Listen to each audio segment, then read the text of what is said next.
video kali ini saya ingin menjawab beberapa pertanyaan yang sudah diajukan oleh teman-teman ya, baik member kami maupun teman-teman yang sudah nulis di dalam kolom komentar. Ya, jadi bagi teman-teman yang ingin bertanya silahkan tulis pertanyaan Anda dalam kolom komentar dan siapa tahu di video berikutnya di sesi Q&A akan saya jawab. Nah, sebelum saya menjawab beberapa pertanyaan ini, silahkan teman-teman download dulu ebook kami ya, di mana kami sudah menulis ebook berisi 5 saham yang menurut analisa kami masih undervalue dan cocok digunakan untuk investasi jangka panjang. Cara downloadnya teman-teman tinggal klik linknya dalam deskripsi di video ini. Oke, langsung saja yang pertanyaan yang pertama ya, yaitu dari Bapak Muhammad Naufal. Assalamualaikum, selamat malam Pak Eros. Kriteria sebuah saham digolongkan ke core stock itu apa saja? Apakah selain saham yang bergerak di sektor komoditas? Dan apakah kalau saham sektor consumer good atau perbankan yang kinerjanya bertumbuh otomatis masuk ke core stock? Nah, memang saya biasanya share ke teman-teman sekalian dalam menyusun portfolio. Saya bagi menjadi 2 kategori ya, yaitu core stock dan value stock. Ini sebenarnya hanya istilah saja. Cuman intinya core stock ini adalah saham-saham yang menurut saya layak di hold jangka sangat panjang bahkan selamanya. Ya. Nah, ciri-cirinya apa saham core stock itu? Yang pertama adalah saham ini memiliki economic moat yang tinggi. Ya, apa itu economic moat? Economic moat ini adalah produk yang dia susah untuk disaingi. Ya. Biasanya pesaingnya sedikit ya, atau produk ini menguasai pangsa pasar. Nah, perusahaan ketika dia sudah atau dia menjadi market leader di bidangnya, dia punya kekuatan untuk mengatur harga jualnya sendiri, alias dia menjadi seorang price maker ya.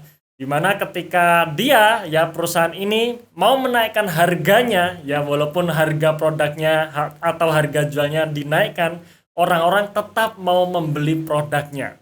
Nah, itu bisa dikatakan sebagai salah satu ciri saham core stock. Dan yang kedua, ketika perusahaan sudah memiliki produk yang kuat, harus diikuti dengan kinerja yang tumbuh konsisten ya, alias pendapatannya selalu naik, terutama laba bersihnya selalu naik. Ya, dan 2 ciri ini yang menurut saya layak disebut sebagai core stock. Oke, pertanyaan kedua dari Bapak Perli DWN ya.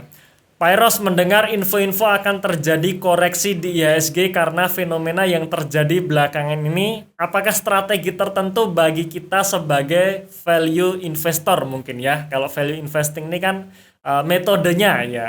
Nah, orangnya ya investornya disebut value investor. Nah, kalau saya pribadi, teman-teman sekalian, ketika saya berinvestasi saham, maka yang lebih saya utamakan untuk saya monitor adalah ya perusahaan itu sendiri. Ya, bagaimana produknya, bagaimana kinerja perusahaannya, bagaimana proses bisnisnya, hutangnya besar enggak? Ya, apakah perusahaan memiliki cash yang cukup untuk mengatur likuiditasnya dan prospek ke depan masih oke atau enggak? Nah, itu saja yang saya prioritaskan. Mengenai besok akan terjadi market crash karena ada fenomena sell in May and go away atau ada kenaikan suku bunga dan sebagainya. Nah, itu adalah faktor-faktor yang biasanya tidak begitu saya hiraukan ya.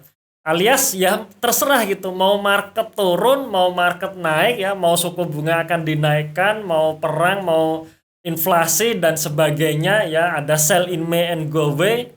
Menurut saya nggak penting gitu. Yang penting adalah perusahaannya. Selama kinerja perusahaan baik-baik saja, kinerjanya bagus, bahkan kinerjanya bertumbuh, labanya tumbuh, ya saya lebih baik menghold saja saham ini. Oke, pertanyaan berikutnya dari Pak Roy. Selamat pagi Pak Eros, boleh minta pendapat Bapak mengenai perubahan pada penetapan royalti batubara terhadap emiten sektor batubara? Nah, penetapan royalti batubara yang diperkirakan akan naik, ini memang menurut saya ya sewajarnya dinaikkan gitu. Kenapa? Karena harga acuannya pun juga naik. Ya, dalam artian ketika harga acuan naik, harga jualnya juga naik. Ya, otomatis royaltinya juga dinaikkan. Ya, dan menurut saya nggak masalah. Yang terpenting adalah bagaimana ketika royalti batubara ini dinaikkan, perusahaan masih bisa menjaga marginnya.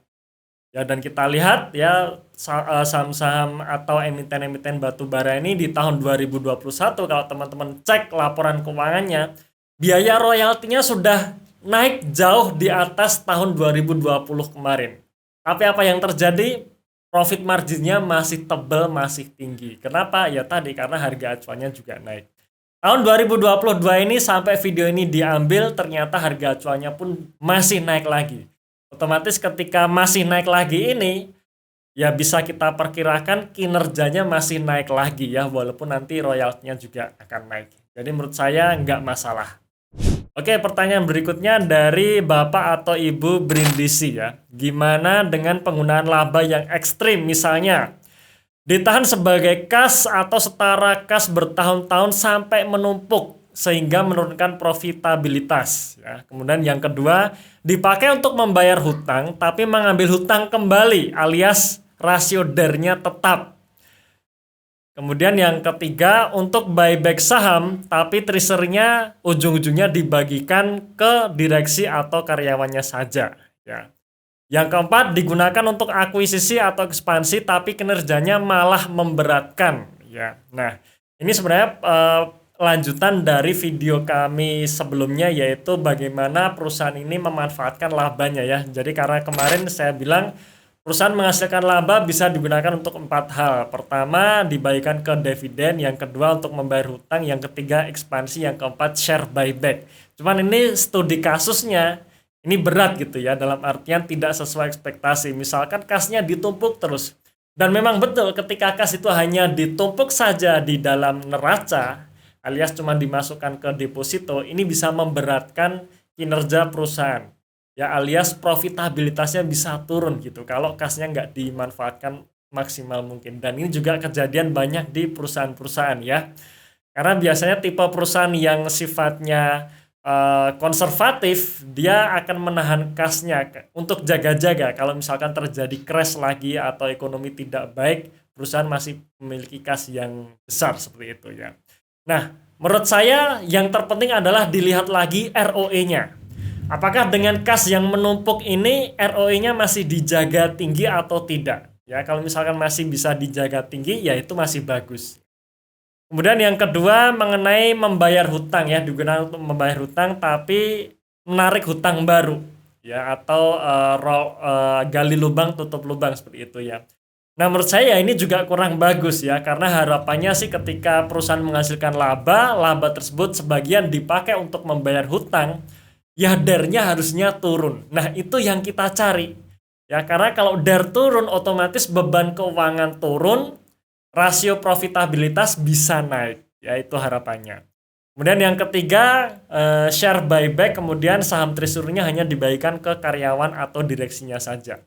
Nah kalau perusahaan membeli kembali saham publik, kemudian dibagikan ke karyawan atau direksinya sebagai bonus. Nah sebenarnya saham treasury ini kembali ke publik lagi gitu ya, kembali ke publik lagi, artinya memang nanti saham tersebut sewaktu-waktu ya bisa dijual oleh direksi, bisa dijual ke karyawannya ya. Jadi dalam hal ini sebenarnya perusahaan mengganti untuk memberi bonus berupa cash, tapi diganti dengan saham perusahaan itu sendiri. Bagus atau tidaknya menurut saya nanti kembali ke rasio profitabilitasnya. Ya apakah nanti berujung ke ROE yang naik atau justru turun. Itu ya.